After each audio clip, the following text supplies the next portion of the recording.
Putri Chandrawati Tribuners membantah membantu sang suami untuk menghabisi nyawa Brigadir Yosua.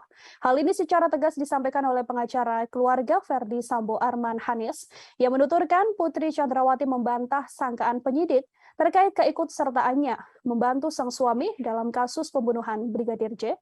Putri dalam pemeriksaan juga membantah soal pasal 340 KUHP mengenai pembunuhan berencana saat ditetapkan menjadi tersangka.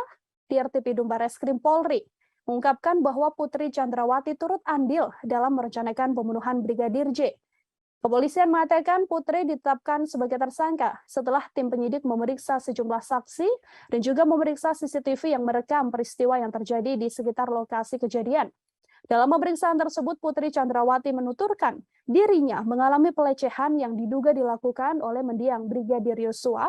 Pengakuan Putri sebagai korban tindak asusila kemudian dicatat oleh penyidik dalam BAP.